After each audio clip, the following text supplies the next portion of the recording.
आइए पढ़ते हैं मुंशी प्रेमचंद की कहानी नया विवाह। हमारी देह पुरानी है, लेकिन इसमें सदैव नया रक्त दौड़ता रहता है। नए रक्त के प्रवाह पर ही हमारे जीवन का आधार है। पृथ्वी की इस चिरंतर व्यवस्था में एक नयापन उसके एक एक अणु में, एक एक कण में, तार में बसे हुए सरों की भांति गूंजता रहता है। और यह 100 साल की बुढ़िया आज भी नवेली दुल्हन बनी हुई है। जब से लाला डंकामल ने नया विवाह किया है, उनका यौवन नए सिरे से जाग उठा है। जब पहली स्त्री जीवित थी, तब वे घर में बहुत कम रहते थे। प्रातः से 10-11 बजे तक तो पूजा पाठ ही करते रहते, फिर भोजन करके दुकान चले जाते। वहां से 1 बजे रात लौटते और थके मांदे सो जाते। यदि लीला कभी कहती, जरा और सवेरे आ जाया करो, तो बिगड़ जाते और कहते, तुम्हारे लिए क्या दुकान छोड़ दूं या रोजगार बंद कर दूं। या वह जमाना नहीं है कि एक लोटा जल चढ़ाकर लक्ष्मी प्रसन्न कर ली जाए। आज उनकी चौखट पर माथा रगड़ना पड़ता है, तब भी उनका मुंह सीधा नहीं होता। लीला बेचारी चुप हो जाती। अभी 6 महीने की बात है। लीला को ज्वर चढ़ा हुआ था। लाला जी दुकान जाने लगे, तब उसने डरते डरते कहा था, देखो मेरा जी अच्छा नहीं है, जरा सवेरे आ जाना। डंकामल ने पगड़ी उतारकर खूंटी पर लटका दी और बोले, अगर मेरे बैठे रहने से तुम्हारा जी अच्छा हो जाए तो मैं दुकान न जाऊंगा। लीला हताश होकर बोली, मैं दुकान जाने को तो नहीं मना करती, केवल जरा सवेरे आने को कहती हूँ। तो क्या दुकान पर बैठा मौज क्या करता हूँ। लीला इसका क्या जवाब देती। पति का यह स्नेहहीन व्यवहार उसके लिए कोई नई बात न थी। इधर कई साल से उसे इसका कठोर अनुभव हो रहा था कि उसकी इस घर में कद्र नहीं है। वह अक्सर इस समस्या पर विचार भी किया करती, पर वह अपना कोई अपराध न पाती। वह पति की सेवा अब पहले से कहीं ज्यादा करती, उनके कार्यभार को हल्का करने की बराबर चेष्टा करती रहती, बराबर प्रसन्नचित रहती, कभी उनकी इच्छा के विरुद्ध कोई काम नहीं करती। अगर उसकी जवानी ढल चुकी थी, तो उसमें उसका क्या अपराध था। जिसकी जवानी सदैव स्थिर रहती है, अगर अब उसका स्वास्थ्य उतना अच्छा न था, तो उसमें उसका क्या दोष। उसे बेकसूर क्यों दंड दिया जाता है। उचित तो यह था कि 25 साल का सहचर अब एक गहरी मानसिक और आत्मिक अनुरूपता का रूप धारण कर लेता, जो दोष को भी गुण बना देता है, जो पके फल की तरह ज्यादा रसीला, ज्यादा मीठा, ज्यादा सुंदर हो जाता है। लेकिन लाला जी का वणिक हृदय हर एक पदार्थ को वाणिज्य की तराजू से तौलता था। बूढ़ी गाय जब न दूध दे सकती है न बच्चे, तब उसके लिए गौशाला ही सबसे अच्छी जगह है। उसके विचार में लीला के लिए इतना ही काफी था कि घर की मालकिन बनी रहे, आराम से खाए और पड़ी रहे। उसे अख्तियार है, चाहे जितने जेवर बनवाए, चाहे जितना स्नान व पूजा करे, केवल उनसे दूर रहे। मानव प्रकृति की जटिलता का एक रहस्य यह था कि डंकामल जिस आनंद से लीला को वंचित रखना चाहते थे, जिसकी उसके लिए कोई जरूरत ही न समझते थे, खुद उसी के लिए सदैव प्रयत्न करते रहते थे। लीला 40 वर्ष की होकर बूढ़ी समझ ली गई थी, किंतु वे 43 के होकर अभी जवान ही थे। जवानी के उन्माद और उल्लास से भरे हुए लीला से अब उन्हें एक तरह की अरुच होती थी, और वह दुखिया अब अपनी त्रुटियों का अनुभव करके प्रकृति के निर्दय आघातों से बचने के लिए रंग व रोगन की आड़ लेती। तब लाला जी उसके बूढ़े नखरों से और भी घृणा करने लगते। वे कहते, वाह री तृष्णा, 7 लड़कों की तो माँ हो गई, बाल खिचड़ी हो गए हैं, चेहरा धुले हुए फलालैन की तरह सिकुड़ गया, मगर आपको अभी महावर, सिंदूर, मेहंदी और उपटन की हवस बाकी ही है। औरतों का स्वभाव भी कितना विचित्र है, न जाने क्यों बनाव श्रृंगार पर इतना जान देती हैं। पूछो, अब तुम्हें और क्या चाहिए। क्यों नहीं मन को समझा लेती कि जवानी विदा हो गई और इन उपादानों से वह वापस नहीं बुलाई जा सकती। लेकिन वे खुद जवानी का स्वप्न देखते रहते थे। उनकी जवानी की तृष्णा अभी शांत न हुई थी। जाड़ों से रसों और पाकों का सेवन करते रहते, हफ्तों में 2 बार खिजाब लगाते और एक डॉक्टर से मंकी लैंड के विषय में पत्र व्यवहार कर रहे थे। लीला ने उन्हें असमंजस में देखकर कातर स्वर में पूछा, कुछ बदला सकते हो? कै बजे आओगे? लाला जी ने शांत भाव से पूछा। तुम्हारा जी आज कैसा है? लीला क्या जवाब दे? अगर कहती कि बहुत खराब है तो शायद वह वहां से वहीं बैठ जाए और उसे जली खटी सुनाकर अपने दिल का बुखार निकाले। अगर कहती कि अच्छी हूं तो शायद निश्चिंत होकर 2 बजे तक कहीं खबर ले। इस दुविधा में डरते डरते बोली, अब तक तो हल्की थी, लेकिन अब कुछ भारी हो रही है। तुम जाओ, दुकान पर लोग तुम्हारी राह देखते होंगे। हाँ, ईश्वर के लिए एक दो न बजा देना। लड़के सो जाते हैं, मुझे जरा भी अच्छा नहीं लगता, जी घबराता है। सेठ जी ने अपने स्वर में स्नेह की चाशनी देकर कहा, 12 बजे तक आ जाऊंगा, जरूर आ जाऊंगा। लीला का मुख धूमिल हो गया। उसने कहा, 10 बजे तक नहीं आ सकते? 11:30 से पहले किसी तरह नहीं। नहीं, 10:30। अच्छा, 11 बजे। लाला वादा करके चले गए, लेकिन 10 बजे रात को एक मित्र ने मुजरा सुनने के लिए बुला भेजा। इस निमंत्रण को कैसे इनकार कर देते? जब एक आदमी आपको खातिर से बुलाता है, तब यह कहाँ की भलमनसाहत है कि आप उसका निमंत्रण अस्वीकार कर दें। लाला जी मुजरा सुनने चले, 2 बजे लौटे, चुपके से आकर नौकर को जगाया और अपने कमरे में आकर लेट रहे। लीला उनकी राह देखती प्रतीक्षण विकल वेदना का अनुभव करती हुई न जाने कब सो गई थी। अंत को इस बीमारी ने अभागिन लीला की जान ही लेकर छोड़ा। लाला जी उसके लाला जी को उसके मरने का बड़ा दुख हुआ। मित्रों ने संवेदना के तार भेजे। एक दैनिक पत्र ने शोक प्रकट करते हुए लीला के मानसिक और धार्मिक सगुणों को खूब बढ़ाकर वर्णन किया। लाला जी ने इन सभी मित्रों को हार्दिक धन्यवाद दिया और लीला के नाम से बालिका विद्यालय में 5 वजीफे प्रदान किए तथा मृतक भोज तो जितने समारोह से किया गया वह नगर के इतिहास में बहुत दिनों तक याद रहेगा। लेकिन 1 महीना भी न गुजरने पाया था, लाला जी के मित्रों ने चारा डालना शुरू कर दिया और उसका यह असर हुआ कि 6 महीने की विधुरता के तप के बाद उन्होंने दूसरा विवाह कर लिया। आखिर बेचारा क्या करते? जीवन में एक सहचरी की आवश्यकता तो थी ही, और इस उम्र में तो एक तरह से वह अनिवार्य हो गई थी। जब से नई पत्नी आई, लाला जी के जीवन में आश्चर्यजनक परिवर्तन हो गया। दुकान से अब उतना प्रेम नहीं था। लगातार हफ्तों न जाने से भी उनके कारोबार में कोई हर्ज नहीं होता था। जीवन के उपभोग की जो शक्ति दिन दिन क्षीण होती जाती थी, अब वह छींटे पाकर सजीव हो गई थी। सूखा पेड़ हरा हो गया था, उसमें नई नई कोपलें फूटने लगी थी। मोटर नई आ गई थी, कमरे नए फर्नीचर से सजा दिए गए थे। नौकरों की भी संख्या बढ़ गई थी। रेडियो आ पहुंचा था और प्रतिदिन नए नए उपहार आते रहते थे। लाला जी की बूढ़ी जवानी जवानों की जवानी से भी प्रखर हो गई थी। इसी तरह जैसे बिजली का प्रकाश चंद्रमा के प्रकाश से ज्यादा स्वच्छ और मनोरंजक होता है। लाला जी को उनके मित्र इस रूपांतरण पर बधाइयां देते, जब वे गर्व के साथ कहते, भाई हम तो हमेशा जवान रहे और हमेशा जवान रहेंगे। बुढ़ापा यहाँ आए तो उसके मुंह में कालिख लगाकर गधों पर उल्टा सवार करा के शहर से निकाल दे। जवानी और बुढ़ापे को न जाने क्यों लोग अवस्था से संबंध कर देते हैं। जवानी का उम्र से उतना ही संबंध है जितना धर्म का आचार से, रुपये का ईमानदारी से, रूप का श्रृंगार से। आजकल के जवानों को आप जवान कहते हैं? उनकी 1000 जवानियों को अपने 1 घंटे से भी न बदलूंगा। मालूम होता है कि उनकी जिंदगी में कोई उत्साह ही नहीं, कोई शौक नहीं। जीवन क्या है? गले में पड़ा हुआ एक ढोल है।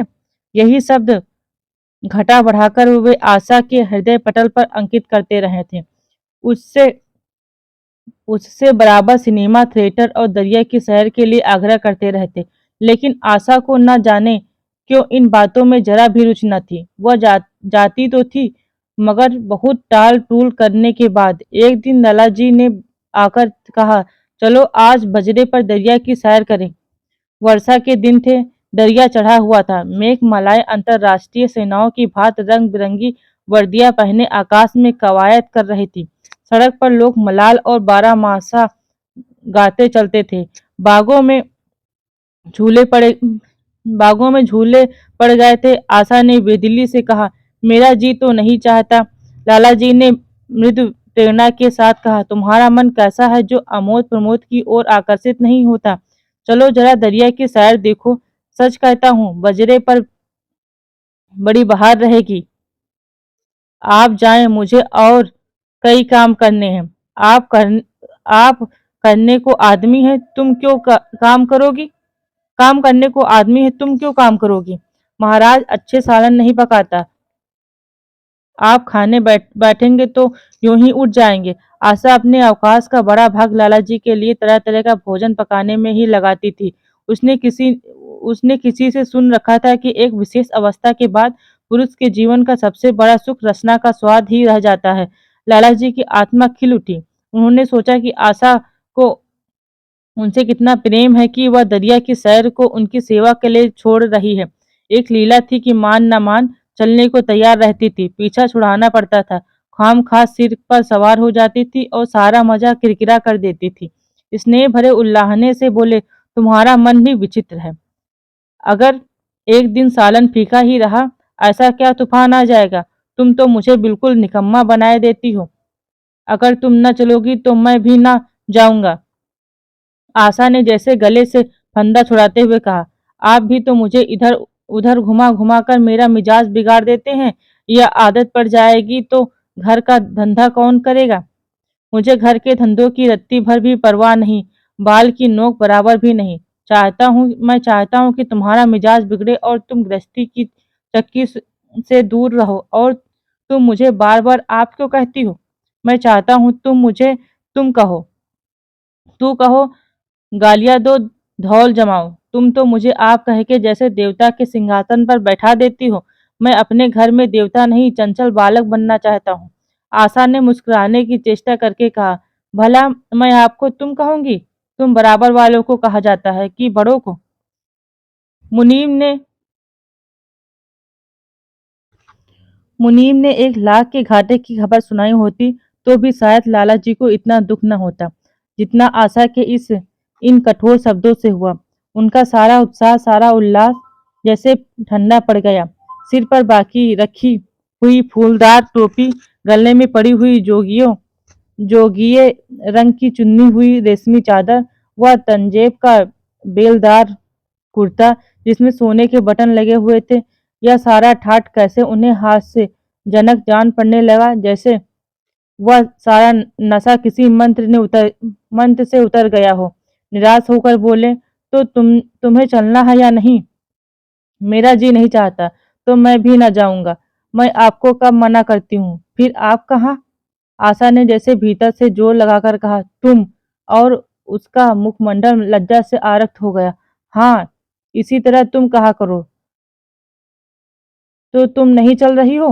अगर मैं कहूँ तुम्हें चलना पड़ेगा तब चलोगी? आपकी आज्ञा मानना मेरा धर्म है। लाला जी आज्ञा न दे सके। आज्ञा और धर्म जैसे शब्द उनके कानों में चुभने से लगे।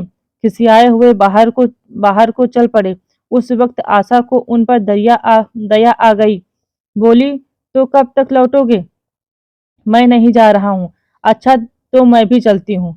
जैसे कोई जिद्दी लड़का रोने के बाद अपनी इच्छुक वस्तु पाकर उसे पैरों से ठुकरा देता है, उसी तरह लाला जी ने मुंह बनाकर कहा, तुम्हारा जी नहीं करता तो ना चलो। मैं आग्रह नहीं करता। आप नहीं, तुम बुरा मान जाओगे। आशा गई, लेकिन उमंग से नहीं। जिस मामूली भेष में थी उसी तरह चल खड़ी हुई। न कोई रसीली साड़ी, न जड़ाऊ गहने, न कोई श्रृंगार, जैसे कोई विधवा हो। ऐसे ही बातों पर लाला जी मन में झुल्ला उठते थे। ब्याह किया था जीवन का आनंद उठाने के लिए, झिलमिलाते हुए दीपक में तेल डालकर उसे और चटक करने के लिए। अगर दीपक का प्रकाश तेज न हुआ तो तेल डालने से लाभ न जाने इसका मन क्यों इतना सूक्ष्म और नीरस है, जैसे कोई ऊसर का पेड़ हो। कितना ही पानी डालो उसमें हरी पत्तियों के दर्शन न होंगे। जड़ाऊ गहनों से भरी पेटियां खुली हुई हैं, कहाँ कहाँ से मंगवाए, दिल्ली से, कलकत्ते से। कैसी कैसी बहुमूल्य साड़ियां रखी हुई हैं, एक नहीं सैकड़ों। पर केवल सिंदूर में कीड़ों का भोजन बनने के लिए। दरिद्र दरिद्र घर की लड़कियों में यही ऐब होता है। उनकी दृष्टि सदैव संकीर्ण रही है। न खा सके, न पहन सके, न दे सके। उन्हें तो खजाना मिल भी जाए तो यही सोचती रहेंगी कि खर्च कैसे करें। दरिया की सैर तो हुई, पर विशेष आनंद न आया। कई महीने तक आशा की मनोवृत्तियों को जगाने का असफल प्रयास करके लाला जी ने समझ लिया कि इसकी पैदाइश ही मुहर्रमी है, लेकिन फिर भी निराश न हुए। ऐसे व्यापार में एक बड़ी रकम लगाने के बाद में वे उसमें अधिक से अधिक लाभ उठाने की बड़ी प्रवृत्ति को कैसे त्याग दें। विनोद की नई नई योजनाएं पैदा की जाती। ग्रामोफोन अगर बिगड़ गया है, गाता नहीं या साफ आवाज नहीं निकलती तो उसकी मरम्मत करानी पड़ेगी। उसे उठाकर रख देना तो मूर्खता है। इधर बूढ़ा महाराज एकाएक बीमार होकर घर चला गया था और उसकी जगह उसका 17-18 साल का जवान लड़का आ गया था। कुछ अजीब गवार था, बिल्कुल बिल्कुल झंगड़ उजड़, कोई बात ही न समझता था। जितने जितने फुलके बनाता उतनी तरह के। हाँ, एक बात समान होती, सब बीच में मोटे होते, किनारे पतले। दाल कभी तो इतनी पतली जैसे चाय, कभी इतनी गाढ़ी जैसी दही। नमक कभी इतना कम कि बिल्कुल फीकी, कभी इतना तेज कि नींबू का शौकीन। आशा मुंह हाथ धोकर चौके में पहुंच जाती और इस ढपोर संघ को भोजन पकाना सिखाती। एक दिन उसने कहा, तुम कितने नालायक आदमी हो जुगल। आखिर इतनी उम्र तक तुम घास खोदते रहे या भार झोंकते रहे कि फुलके तक नहीं बना सकते।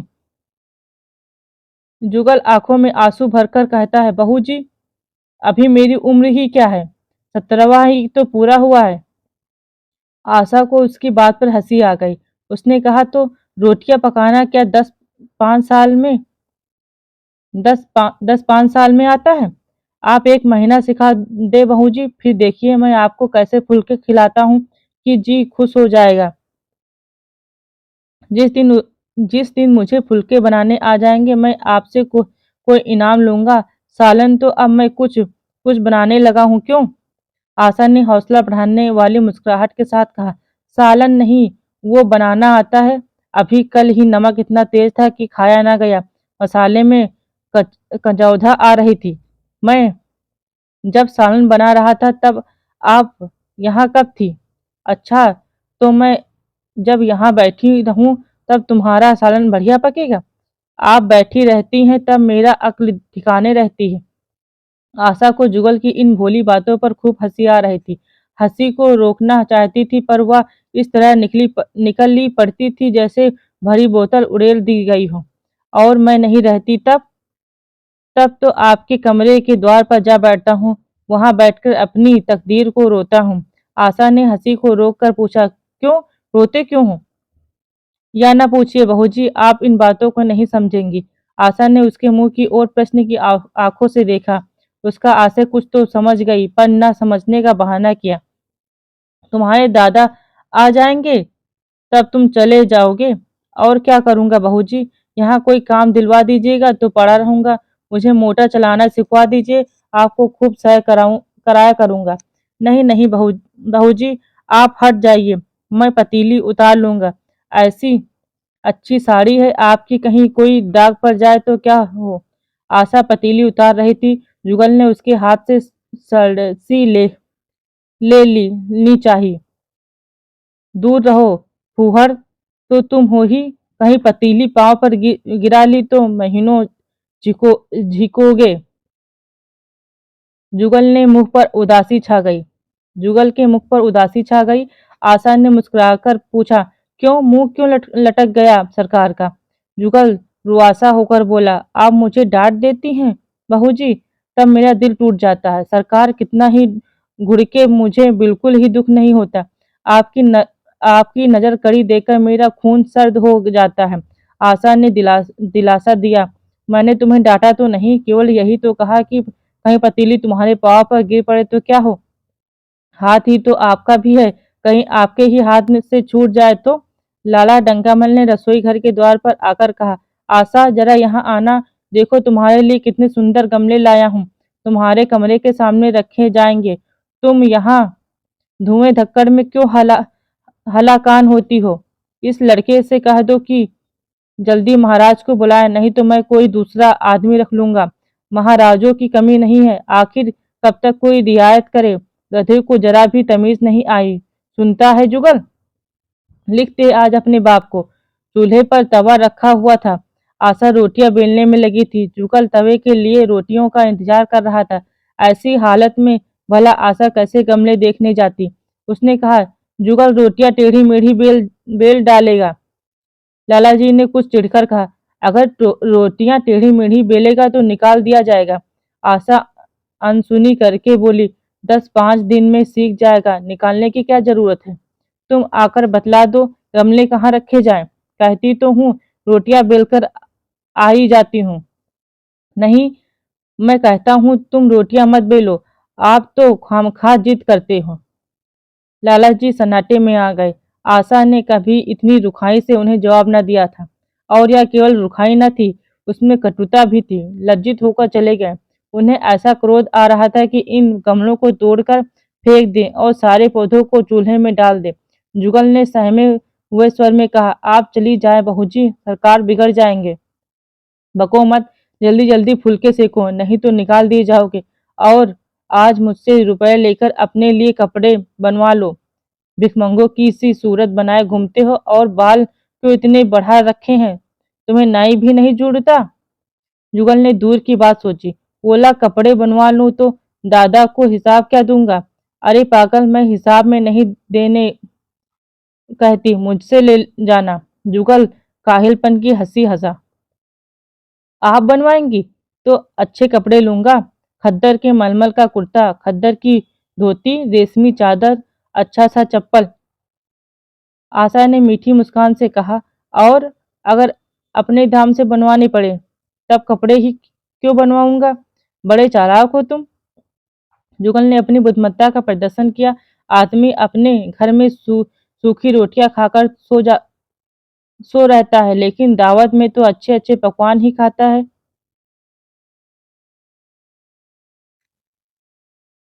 वहां भी यदि रूखी रोटियां मिले तो वह दावत भी जाए ही नहीं। यह सब मैं नहीं जानती। एक गाढ़े का कुर्ता बनवा लो और एक टोपी ले लो। हजामत के लिए 2 आने पैसे ऊपर से ले लो। जुगल ने मान करके कहा, रहने दीजिए, मैं नहीं लेता। अच्छे कपड़े पहनकर निकलूंगा तब तो आपकी याद आवेगी। सड़ियल कपड़े पहनकर तो और जी जलेगा। तुम स्वार्थी हो, मुफ्त के कपड़े लोगे और साथ ही बढ़िया भी। जब यहाँ से जाने लगूं तब आप मुझे अपना एक चित्र दीजिएगा। मेरा चित्र लेकर क्या करोगे। अपनी कोठरी में लगाऊंगा और नित्य देखा करूंगा। बस वही साड़ी पहनकर खिंचवाना जो कल पहनी थी, और वही मोतियों की माला भी हो। मुझे नंगी नंगी सूरत अच्छी नहीं लगती।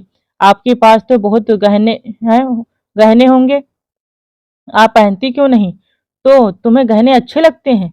बहुत। लाला जी ने फिर आकर जलते हुए मन से कहा, अभी तक तुम्हारी रोटियां नहीं पकी जुगल। अगर कल से तूने अपने आप अच्छी रोटियां ना पकाई तो मैं तुझे निकाल दूंगा।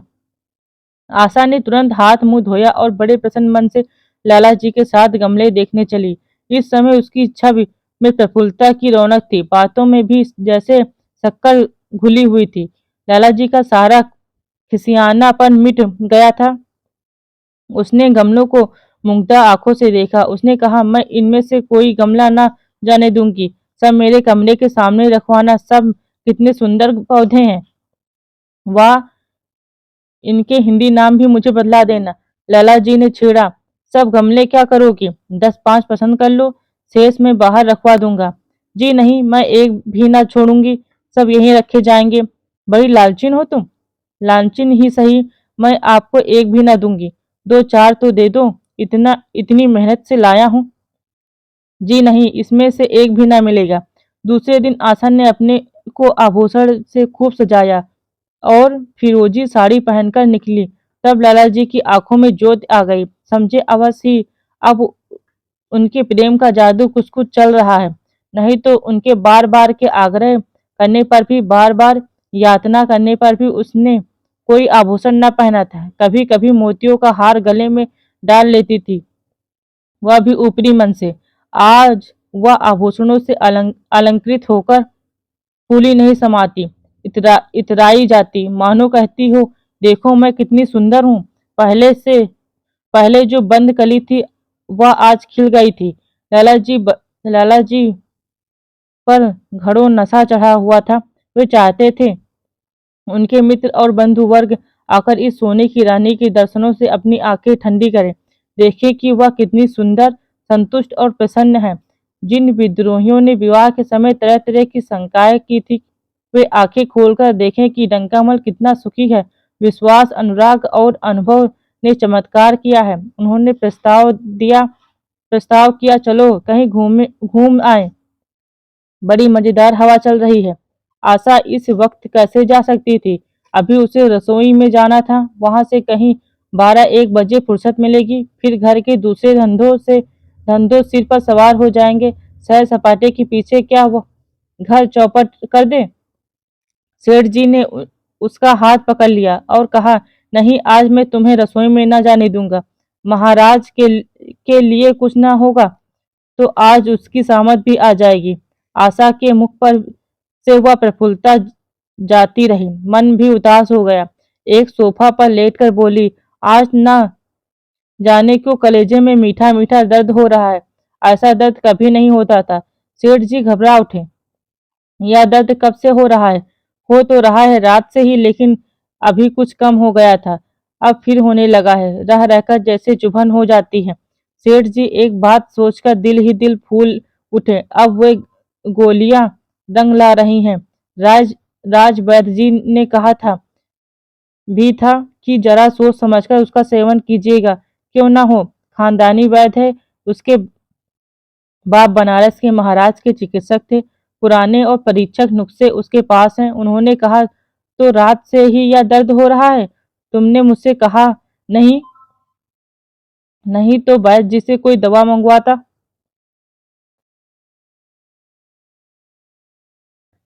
मैंने समझा था आप अच्छा हो जाएगा, मगर अब बढ़ रहा है। कहाँ दर्द हो रहा है, जरा देखूं, कुछ सूजन तो नहीं है? सेठ जी ने आशा के आंचल की तरफ हाथ बढ़ाया। आशा ने शर्मा कर सिर झुका लिया। उसने कहा, यह तुम्हारी शरारत मुझे अच्छी नहीं लगती। मैं अपनी जान से मरती हूँ और तुम्हें हंसी सूझती है? जाकर कोई दवा ला दो। सेठ जी अपने पुरुषत्व का यह डिप्लोमा पाकर उससे कहीं ज्यादा प्रसन्न हुए, जितना राय बहादुरी पाकर होते। इस विजय का डंका पीटे बिना उन्हें कैसे चैन आ सकता था? जो लोग उनके विवाह के विषय में द्वैषमय टिप्पणियां कर रहे थे, उन्हें नीचा दिखाने का कितना अच्छा अवसर हाथ आया है, और इतनी जल्दी। पहले पंडित भोलानाथ के पास गए और भाग्य ठोक कर बोले, भाई मैं तो बड़ी विपत्ति में फंस गया। कल से उनके कलेजे में दर्द हो रहा है। कुछ बुद्धि काम नहीं करती। कहती है ऐसा दर्द पहले कभी नहीं हुआ था। भोलानाथ ने कुछ बहुत हमदर्दी न दिखाई। सेठ जी यहाँ से उठकर अपने दूसरे मित्र लाला भागमल के पास पहुंचे और उनसे उनसे भी लगभग इन्हीं बातों में यह शोक संवाद कहा। भाग भागमल बड़ा सौहर्दा था, मुस्कुराकर बोला, मुझे तो आपकी शरारत मालूम होती है। सेठ जी की बाहें खिल गईं। उन्होंने कहा, मैं अपना दुख सुना रहा हूँ और तुम्हें दिल लगी सूझती है? जरा भी आदमियात तुम में है नहीं। मैं दिल लगी नहीं कर रहा हूँ। इसमें दिल लगी की क्या बात है? मैं वे कमसिन कोमल लंगी, आप ठहरे पुराने लड़ैत, दंगल के पहलवान, बस अगर यह बात ना निकले तो मुझे मुड़वा लूं। सेठ की आंखें जगमगा उठी, मन में यौवन की भावना प्रबल हो उठी और उनके साथ ही मुख पर भी यौवन की झलक आ गई। छाती जैसे कुछ फूल फैल गई। चलते समय उसके पग कुछ अधिक मजबूती से जमीन पर पड़ने लगे और सिर की टोपी भी न जाने कैसे बाकी हो गई। आकृति से बागपन की शान बरसने लगी। जुगल ने आशा को सिर से पांव तक जगमगाते देखकर कहा, बस बहू जी, आप इसी तरह पहने ओढ़े रहा करें। आज मैं आपको चूल्हे के पास न आने दूंगा। आशा ने नयन बाढ़ चलाकर कहा, क्यों? आज या नया हुक्म क्यों? पहले तो तुमने कभी मना नहीं किया। आज की बात दूसरी है। जरा सुनो क्या बात है। मैं डरता हूँ आप कहीं नाराज ना हो जाए। नहीं नहीं, कहो, मैं नाराज ना होंगी। आज आप बहुत सुंदर लग रही हैं। लाला डंकामल ने असंख्य बार आशा के रूप और यौवन की प्रशंसा की थी, मगर उसकी प्रशंसा में उसे बनावट की गंध आती थी। वह शब्द उसके मुंह से निकलकर कुछ ऐसे लगते थे जैसे कोई पंग दौड़ने की चेष्टा कर रहा हो। जुगल के इन सीधे शब्दों में एक उन्माद था, नशा था, एक चोट थी। आशा की सारी देह प्रकल्पित हो गई। तुम मुझे नजर लगा दोगे जुगल? इस तरह क्यों घूरते हो? जब यहाँ से चला जाऊंगा तब आपकी बहुत याद आवेगी। रसोई पकाकर तुम सारे दिन क्या किया करते हो? दिखाई नहीं देते? सरकार रहते हैं इसलिए नहीं आता। फिर अब तो मुझे जवाब मिल रहा है, लेकिन देखिए भगवान कहाँ ले जाए, देखिए भगवान कहाँ ले जाते हैं। आशा की मुख मुद्रा कठोर हो गई। उसने कहा, कौन तुम्हें जवाब देता है? सरकार ही तो कहते हैं तुझे निकाल दूंगा। अपना काम किए जाओ, कोई नहीं निकलेगा। अब तो तुम फुलके भी अच्छे बनाने लगे हो। सरकार है मुझे गुस्सेवर, 2-4 दिन में उनका मिजाज ठीक ठीक किए देती हूँ। आपके साथ चलते हैं तो आपके बाप से लगते हैं। तुम बड़े मुंहफट हो। खबरदार, जबान संभालकर बात किया करो। किंतु अप्रसन्नता का यह छीना आवरण उसके मनोहरास को न छिपा सका। वह प्रकाश की भांति उसके अंदर से निकला पड़ता था। जुगल ने फिर उसी निर्भीकता से कहा, मेरा मुंह कोई बंद कर ले। यहाँ यो सभी यही कहते हैं। मेरा ब्याह कोई 50 साल की बुढ़िया से कर दे तो मैं घर छोड़कर भाग जाऊं, या तो खुद जहर खा लूं, या उसे जहर देकर मार डालूं। फांसी ही तो होगी। आशा इस कृत्रिम क्रोध को कायम न रख सकी। जुगल ने उसकी हृदय वीणा के तारों पर मिजराब की ऐसी चोट मारी थी कि उसके बहुत सख्त करने पर भी मन की व्यथा बाहर निकल आई। उसने कहा, भाग भी तो कोई वस्तु है? ऐसा भाग जाए भाड़ में। तुम्हारा ब्याह किसी बुढ़िया से ही कराऊंगी, देख लेना। तो मैं भी जहर खा लूंगा, देख लीजिएगा। क्यों? बुढ़िया तुम्हें जवान स्त्री से ज्यादा प्यार करेगी, ज्यादा सेवा करेगी, तुम्हें सीधे रास्ते पर रखेगी। यह सब माँ का काम है। बीवी सिर्फ काम के लिए है, उसी काम के लिए है। आखिर बीवी किस काम के लिए है? मोटर की आवाज आई। न जाने कैसे आशा के सिर का अंचल खिसक कर कंधों पर आ गया। उसने जल्दी से अंचल खींचकर सिर पर रख लिया और यह कहती हुई अपने कमरे की ओर लपकी कि लाला भोजन करके चले जाएं। तबाना